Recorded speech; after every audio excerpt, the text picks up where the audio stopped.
It is my pleasure to introduce you to a young lady who's been through some things and kind of uses it to help people. Well, we have wTameka Culpeper here. Good morning, Tamika. Good morning. How are you?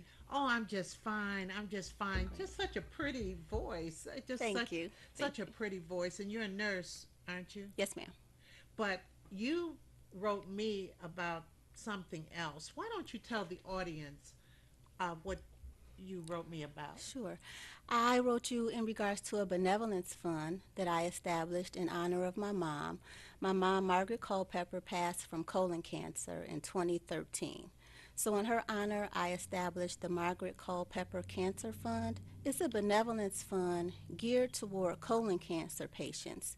I found during our experience that there weren't a lot of resources available. My mom was very independent, wanted to remain at home, but as the disease took its course, she wasn't as strong as she once was, but wanted to remain at home. And the services that were available weren't readily available. There was a wait list. And these are services she needed right away, but you had to wait. Correct. These were caregiving services so that she could remain at home, like home health care. She didn't want to go into a facility. She had a home. She wanted to remain as independent as possible and in her home. How old was she? 65. Wow, Young. young. Young. Yeah. Yeah.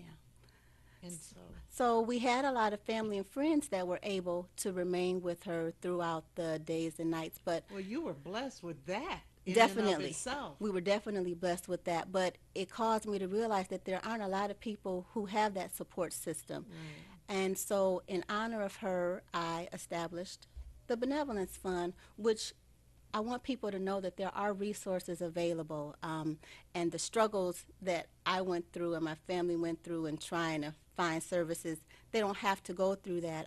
We went on a waiting list, and unfortunately, the social service agency called a week after my mom passed, and that was like 100 days later. We started the process 90 days ahead of time.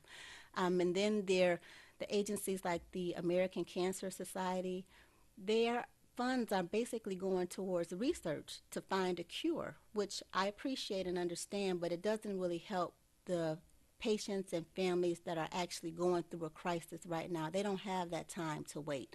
They need help and assistance right now, and that's what my fund provides. So you decided to establish this fund, and who is eligible?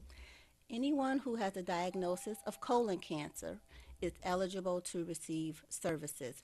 Now, let's first talk a little bit about colon cancer. What were some of the symptoms, or do you think people, they talk about having that Right. colonoscopy every 5 years? Can you? Yes, colon cancer is one of the most preventable cancers that there are. Screening, a colonoscopy, is your first step for screening. Um, we have a family history of colon cancer. My grandmother passed from colon cancer. So, in my mind, I thought that that would have been a priority for my mom. But in hindsight, that was her fear. She was afraid to have a colonoscopy. So you can have several different scopes or scans of your colon. You can have a sigmoidoscopy, you can have a duodenoscopy, but a colonoscopy scans your entire colon. Those other scans only do a portion of your colon. So for my mom during her history, she was always going to the doctor, so I thought she was addressing this issue, but she was only getting a portion of her colon scanned. And when those results were coming back as negative, she felt she didn't need So the a sigmoid colonoscopy. colonoscopy, I'm familiar with that one. Is that the one they say you should have every 5 years? Well, it depends on your history. You should have, if you have a history, you should after age 50, you should have some type of screening annually, every year. Oh, But a sigmoidoscopy goes up like a third of your colon. Duodenoscopy goes up maybe to here, and then the colonoscopy does your entire right. colon. But the signs and symptoms for my mom, she always had stomach issues, but we could attribute it to Like what? something else. Like what? Like she may have said, last night I was vomiting, and I don't know why. So we go back through the course of what did you eat? I ate fried foods. My mom was a healthy eater.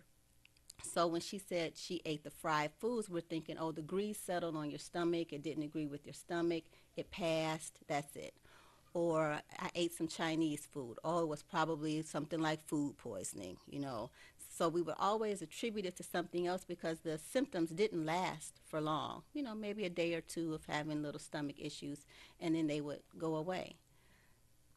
So, do you suggest that everyone have a gastroenterologist or just go to their internist or I general practice suggest doctor? I suggest that everyone have a medical doctor, and if you have a history of colon cancer or any type of cancers, that you have a screening for it.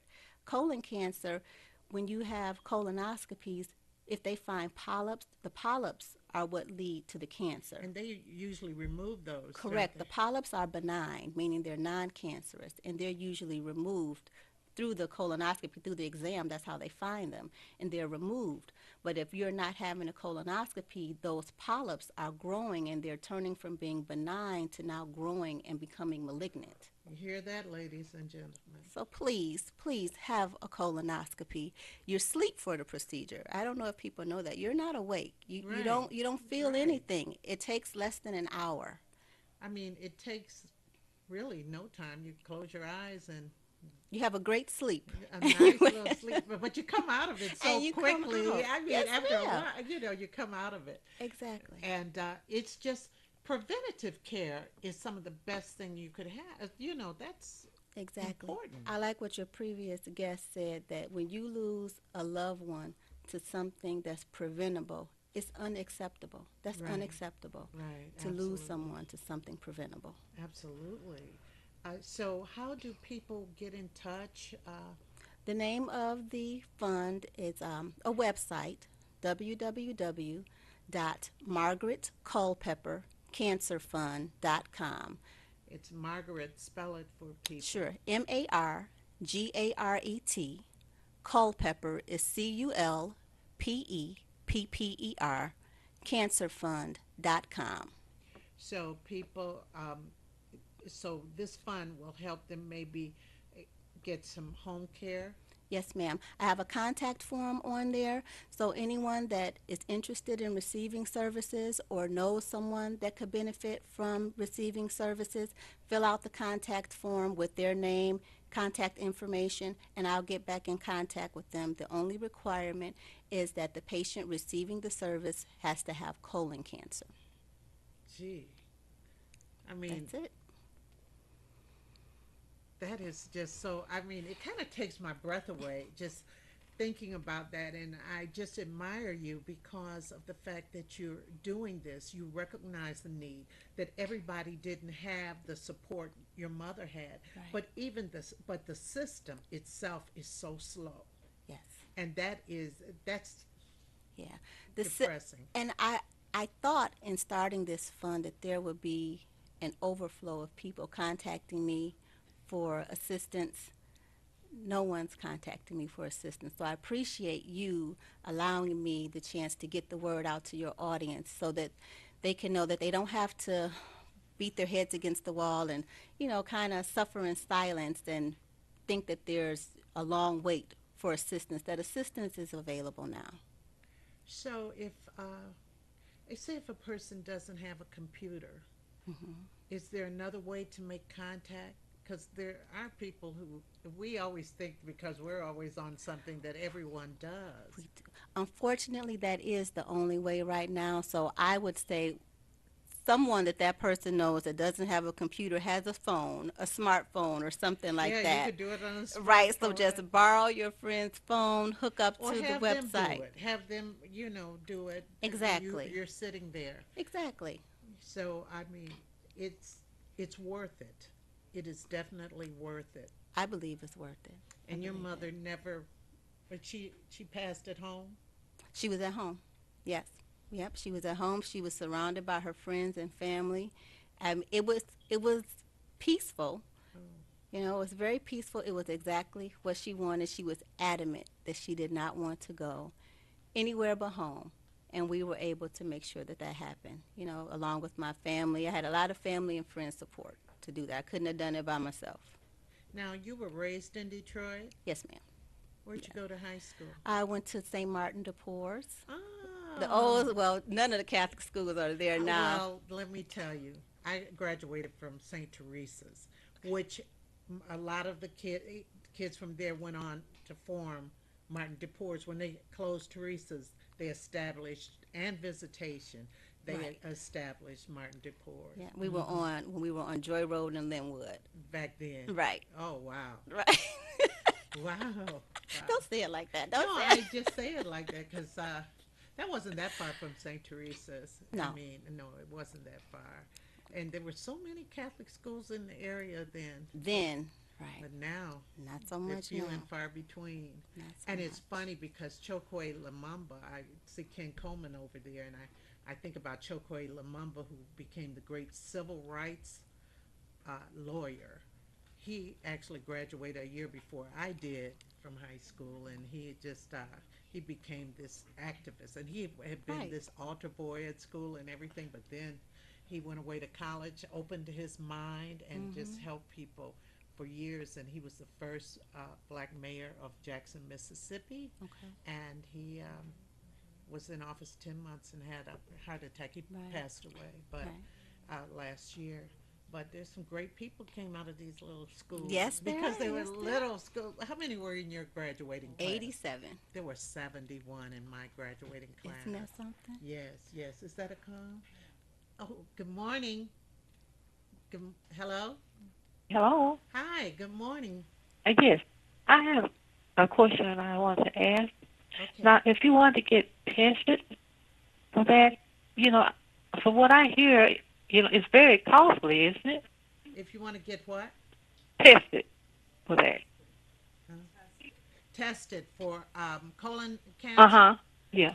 I'm not sure of the actual cost of the testing, but now everyone is available to have insurance, through the Obamacare. So if you don't have insurance through a private sector, that there are options for you to have coverage through Obamacare, and a colonoscopy is considered a preventative service. So if you Okay. have insurance, then that's definitely a covered benefit. Okay. I was wondering, because I know someone that has that Obamacare, Yes, and I was ma'am. just wondering, could they use that? Definitely, definitely. That would be something that they would talk to their doctor about. Depending Oh. on their age and what their history is, Uh they would huh. talk to their doctor about if that's considered a necessary test for them to have at this point at their age and whatever, they have going on medically. Right. Uh, Thank you so much for that okay call. then. Thank you. Uh huh. Bye bye. Bye bye. And thank you, Tamika. Give them the give them the website one more time. Definitely. It's www.margaretculpeppercancerfund.com. And I also wanted to let your audience know that I'm doing a mixer on November 5th Oh, at the Bridge Restaurant, on Jefferson. 6470 East Jefferson. It'll be on a Thursday, November 5th, from 6 to 8, a mixer to raise funds for the Benevolence Right. Fund. Well, keep me informed of that. Please I keep me definitely will. informed. I I will. will. I will. I'll announce it. Thank you. Ladies and gentlemen, we'll be back with Table Talk in just a very, very few minutes. So thank you so much for watching, and I'll see you on the other side for Table Talk.